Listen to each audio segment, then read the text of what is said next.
Hello students, good morning. मैं अभिषेक आप सभी का अपने परिवार हैप्पी मैथ स्टडी में हार्दिक स्वागत करता हूं। स्टूडेंट्स ध्यान दीजिए, क्लास 10th वाले हम लोग प्रश्नावली 3.1 पढ़ चुके हैं। ध्यान दीजिएगा, प्रश्नावली 3.1 हमारा पूरा हो चुका है। आज हम शुरुआत करेंगे प्रश्नावली 3.2। चलिए स्टूडेंट्स शुरुआत करते हैं प्रश्नावली 3.2। आप लोग समझते हुए चलिएगा। चलिए स्टूडेंट्स, सबसे पहले दिया गया है प्रश्नावली 3.2 बहुविकल्पीय प्रश्न। बहुविकल्पीय प्रश्न। ये देखिए, सबसे पहला क्वेश्चन दिया गया है। पहला क्वेश्चन, युग्म समीकरण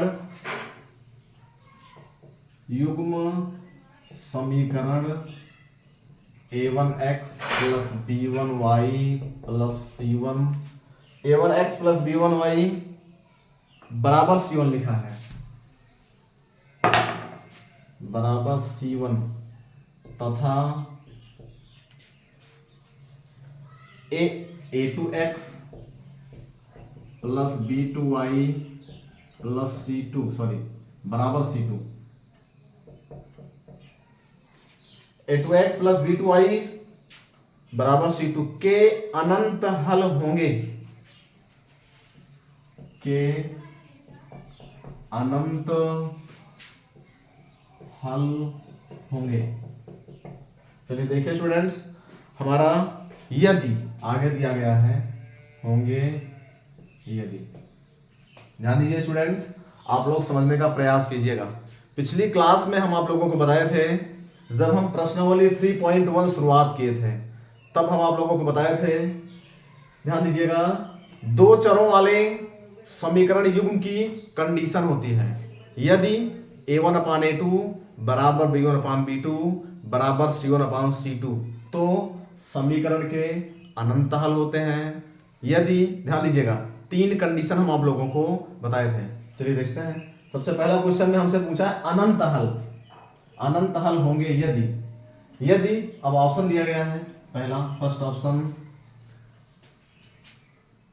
a1/a2 बराबर b1/b2 बराबर नहीं है c1/c2 के। ध्यान दीजिएगा, बराबर नहीं है c1/c2 के। Second option a1/a2 is not equal to a1/a2 is not equal to b1/b2। Third option third a1/a2 not equal to b1/b2 is not equal to c1/c2। चलिए देखिए, फोर्थ ऑप्शन a1/a2 बराबर b1/b2 बराबर c1/c2। चलिए देखिए students, आप लोग समझने का प्रयास कीजिएगा। आप लोगों को हम कंडीशन बताए थे, ध्यान दीजिए, जब a1/a2 बराबर b1/b2 बराबर c1/c2 होगा तो समीकरण के अनंत हल होंगे, यानी अनेक हल होंगे। ध्यान दीजिएगा, चाहे अनेक कहिए या अनंत कहिए, अनेक हल होंगे या अनंत हल होंगे, यानी कि हमारा यही वाला ऑप्शन सही हो जाएगा। फोर्थ ऑप्शन सही हो जाएगा। ये समीकरण निकाय की कंडीशन होती है। ध्यान दीजिएगा, यदि a1/a2 बराबर b1/b2 बराबर c1/c2 के, ध्यान दीजिएगा, तो इसके कितने हल होते हैं? अनंत हल होते हैं। चलिए, ये हमारा पहला क्वेश्चन। पहले क्वेश्चन में चौथा ऑप्शन सही है। अगला क्वेश्चन लिखते हैं।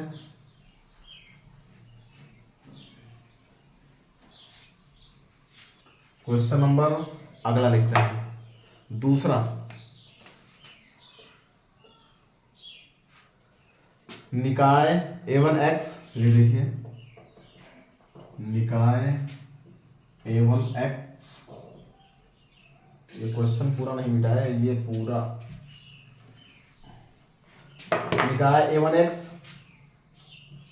प्लस b1y प्लस c1 तथा a2x plus b2y plus c2। ध्यान दीजिए, a1x plus b1y plus c1 बराबर 0 तथा a2x का अद्वितीय हल होगा। यहाँ पे बराबर शून्य तथा बराबर शून्य का अद्वितीय हल होगा। चलिए देखिए स्टूडेंट्स, तीन कंडीशन आप लोगों को हम बताए थे। एक ध्यान दीजिएगा, अनंत हल होंगे, एक अद्वितीय हल होगा, एक कोई हल नहीं होगा। ध्यान दीजिए, कोई हल नहीं होगा। तीन कंडीशन आप लोगों को हम बताए थे। चलिए इसमें ऑप्शन लिखते हैं। फर्स्ट ऑप्शन, फर्स्ट में दिया गया है a1/a2 is equal to b1/b2, a1/a2 equal to b1/b2 के। Second option, option number second दिया गया है a1/a2 is not equal to a1/a2 is not equal to b1/b2 के। चलिए देखिए इसके बाद में third option, option number third में दिया गया है a1/a2 is not equal to a1/a2 is not equal to c1/c2 के। फोर्थ, चौथा दिया गया है a1/a2 बराबर c1/c2, a1/a2 is equal to c1/c2। चलिए स्टूडेंट्स ध्यान दीजिए, आप लोग को हम बताए थे, समझने का प्रयास कीजिएगा। तीन कंडीशन, यदि a1/a2 बराबर b1/b2 बराबर c1/c2 तो हमारा अनंत हल होगा। ध्यान दीजिएगा, फिर हम बताए थे अद्वितीय हल कब होगा। अद्वितीय हल तब होगा जब a1/a2 is not equal to b1/b2 के। ये कंडीशन आप लोग को हम बता चुके हैं। यानी कि हमसे अद्वितीय हल पूछा है। अद्वितीय का मतलब होता है यूनिक, यानी सिर्फ एक हल। ध्यान दीजिएगा, अद्वितीय का मतलब होता है सिर्फ और सिर्फ एक हल, यानी कि एक यूनिक हल होगा, अद्वितीय हल होगा। यानी कि यही कंडीशन हमारी अद्वितीय हल वाले की कंडीशन यही होती है। ध्यान दीजिएगा, यानी हमारा ऑप्शन नंबर सेकंड सही हो जाएगा। एक अद्वितीय हल तभी होता है जब a1/a2 is not equal to b1/b2 के। चलिए देखिए, एक कंडीशन और बताए थे, जब a1/a2 बराबर b1/b2 बराबर नहीं है c1/c2 के, तो समीकरण निकाय का कोई हल नहीं होता है। उसको भी आप लोग याद रखिएगा। फिर से सुन लीजिए, a1/a2 equal to b1/b2 is not equal to c1/c2 के, तो समीकरण का कोई हल नहीं होगा। तीन कंडीशन होती है। चलिए देखिए अगला क्वेश्चन, क्वेश्चन नंबर थर्ड।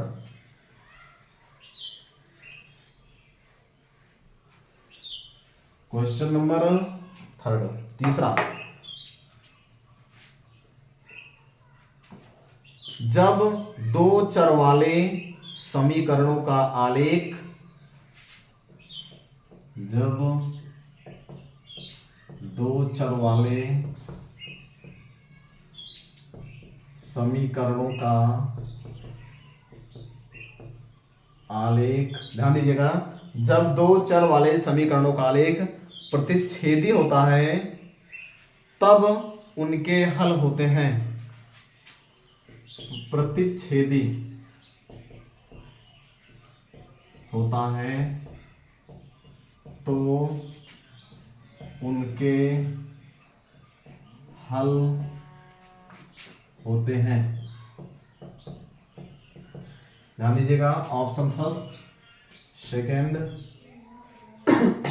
पहला ऑप्शन दिया गया एक, फिर दिया गया है दो, फिर थर्ड ऑप्शन, थर्ड में दिया गया है तीन, थर्ड में हमारा दिया गया है तीन, फिर चौथा ऑप्शन, चौथा ऑप्शन हम देखते हैं, चौथा ऑप्शन हमारा दिया गया है अनगिनत, अनगिनत यानी अनगिनत।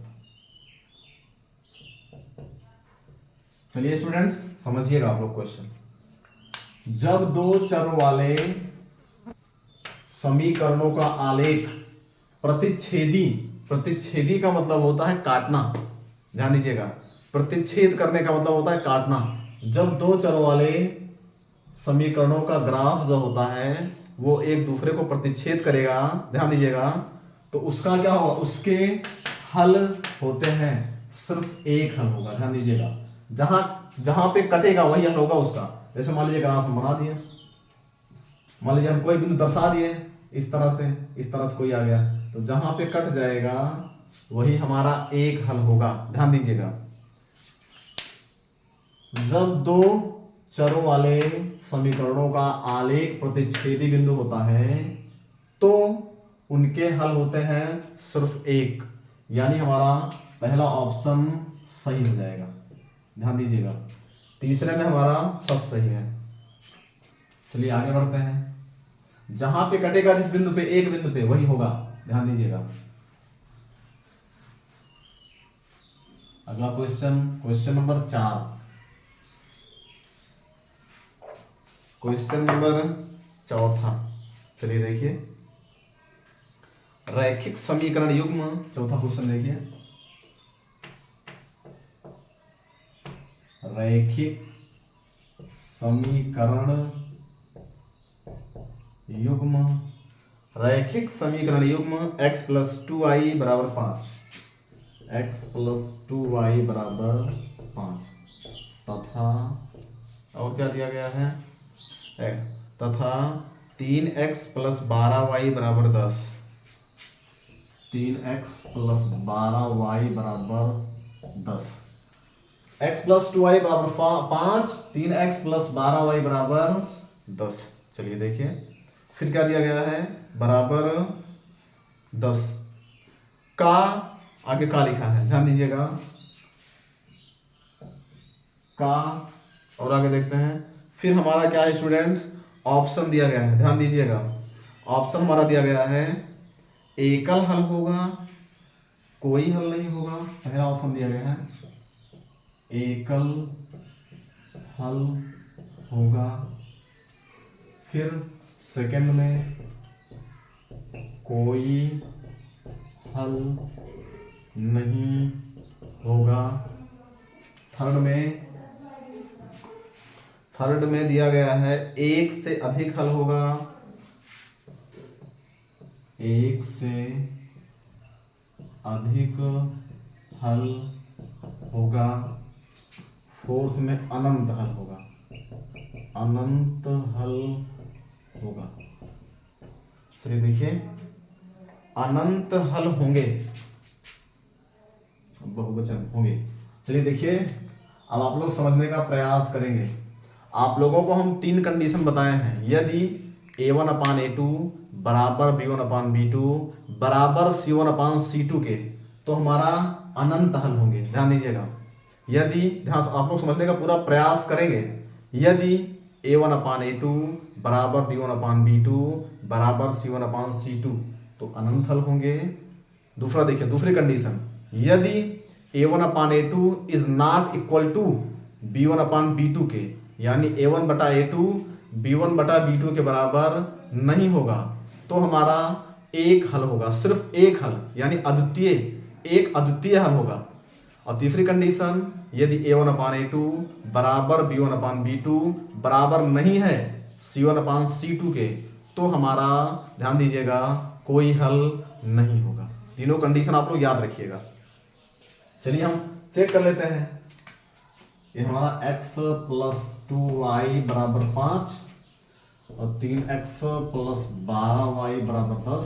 चलिए चेक कर लेते हैं, a1x + b1y बराबर c1 लिख दीजिए, a2x + b2y बराबर c2 लिख दीजिए। चलिए देखिए स्टूडेंट्स, 2 समीकरण दिया था, हम चेक करके दिखा दे रहे हैं आप लोग को, इससे तुलना करेंगे, यहाँ पे 1 है, यानी a1 का मान हो गया 1, इससे करिए, इसमें b1 का मान हो गया 2, c1 का मान 5, इसकी भी तुलना कर लीजिए, a2 का मान 3, b2 का मान 12, c2 का मान 10। अब देखिए हम चेक कर लेते हैं, यदि हमारा a1/a2 बराबर b1/b2 बराबर c1/c2 होगा, तो हमारा अनंत हल हो जाएगा। यदि हमारा a1/a2 is not equal to b1/b2 के, तब हमारा एक अद्वितीय हल होगा, यानी एकल हल होगा, ये होगा। यदि a1/a2 बराबर b1/b2 not equal to c1/c2 के, ध्यान दीजिएगा, तो हमारा कोई हल नहीं होगा। चलिए इसमें देखिए, चेक कर लीजिए, चेक कर दें। a1/a2 बराबर b1/b2, इसको चेक करते हैं। a1/a2 बराबर c1/c2 के। चलिए देखिए, चेक कर देते हैं। 1/3 बराबर b1/b2 2/12 बराबर c1/c2। c1 का मान 5, c2 का मान 10, 5/10। चलिए देखिए, ये हमारा बराबर नहीं हो रहा है, इसको हम लिख ले। मान लीजिए 1/3 इक्वल टू 1/6 इक्वल टू 5/10, ये बराबर नहीं हो रहा है, यानी हमारा ये वाला ऑप्शन गलत हो गया। अगर a1/a2 बराबर b1/b2 बराबर c1/c2 होता तो हमारा अनंत हल होता। देखिए, ये तीनों आपस में बराबर नहीं आ रहे हैं, यानी ये ऑप्शन गलत हो गया। चलिए देखिए, अब हम चेक कर देते हैं, ध्यान दीजिएगा। और कंडीशन क्या होती है? एक कंडीशन होती है a1/a2 बराबर b1/b2 के बराबर नहीं है c1/c2 के। ये कंडीशन, अगर ये कंडीशन फॉलो हो जाएगी तो हमारा कोई हल नहीं होगा। चलिए चेक कर देते हैं। 1/a1/a2 3 बराबर b1/b2 12 इक्वल टू बराबर नहीं है c1/c2 के 5/10। देखिए 1/3 बराबर 1/6 बराबर नहीं है 5/10 के। हमारा ये कंडीशन भी फॉलो नहीं हो रही है, ध्यान दीजिएगा। अगर ये दोनों बराबर हो जाता, समझने का प्रयास कीजिएगा, a1/a2 बराबर हो जाता और ये ना बराबर होता, ध्यान दीजिएगा, तो हमारा कोई हल नहीं होता। लेकिन एक कंडीशन और होती है, ये भी कंडीशन फॉलो नहीं कर रही है, यानी हमारा ये वाला भी गलत हो जाएगा। ध्यान दीजिए, चलिए देखिए, अगर ये वाला गलत, ये वाला गलत, ध्यान दीजिए, एक से अधिक हल, इसका कोई, ध्यान दीजिए, एक से अधिक हल का कोई कंडीशन नहीं होती है, सिर्फ कंडीशन होती है अनंत हल की, चाहे एक से ज्यादा कहिए या अनंत कहिए, यानी ये दोनों गलत हो गया, ये भी फॉलो नहीं होगा। ध्यान दीजिए, अब एक कंडीशन और होती है, सॉरी इसको मिटा दिए, एक कंडीशन और होती है। देखिए a1/a2 is not equal to b1/b2 के, इसमें दिया गया था, देख लेते हैं, आप लोग लिख लीजिएगा 1/3 है, a1/a2 बराबर नहीं है b1/b2 के, यानी 3/12। देखिए ये दोनों बराबर नहीं है, यानी हमारा यही पहली कंडीशन फॉलो होगी। एकल हल, ध्यान दीजिएगा, चाहे एकल हल कहा जाए चाहे एक अद्वितीय हल कहा जाए। अद्वितीय का मतलब होता है यूनिक, यानी सिर्फ एक हल, ध्यान दीजिएगा, सिर्फ और सिर्फ एक हल। चलिए यही कंडीशन फॉलो हो रही है, इसका मतलब यही पहला ऑप्शन हमारा सही हो जाएगा। आगे बढ़ते हैं, अगला क्वेश्चन, क्वेश्चन नंबर 5वां देखते हैं।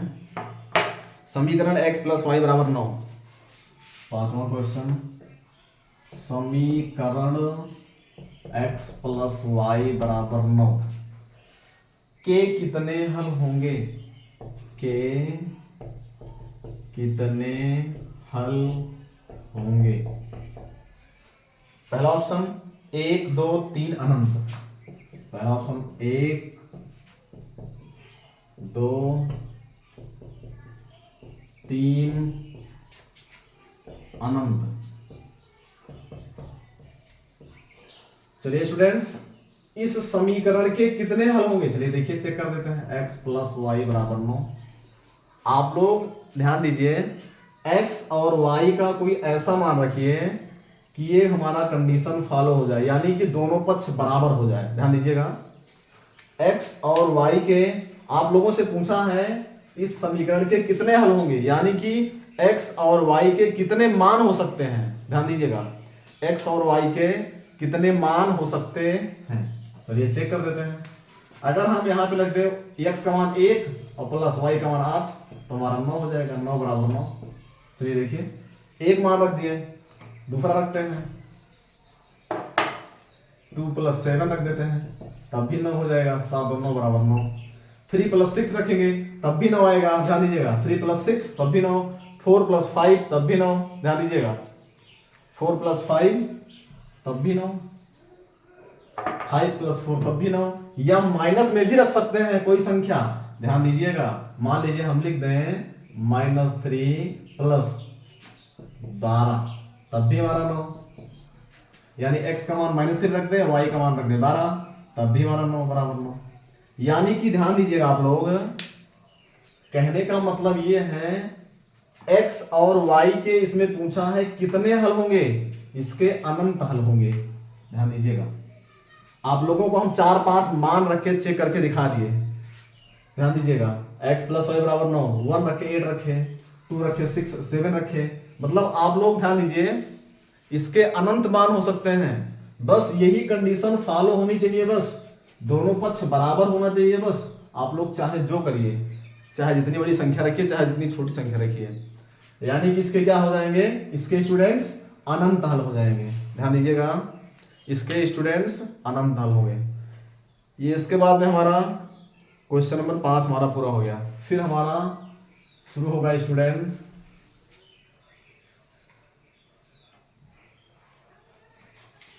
अति लघु उत्तरीय प्रश्न। अति लघु उत्तरीय प्रश्न। चलिए स्टूडेंट्स क्लास कैसा लगा आप लोग कमेंट जरूर कीजिएगा। ध्यान दीजिए आप लोग वीडियो को लाइक नहीं करते हैं स्टूडेंट्स, आप लोग वीडियो को लाइक जरूर कर दिया करिए। चलिए आप लोग वीडियो को लाइक कीजिएगा, शेयर कीजिएगा और हमारे चैनल को सब्सक्राइब जरूर कीजिएगा। तब तक के लिए हम लोग मिलेंगे अगली क्लास में, तब तक के लिए आप लोग खुश रहिए, मस्त रहिए। जय हिंद।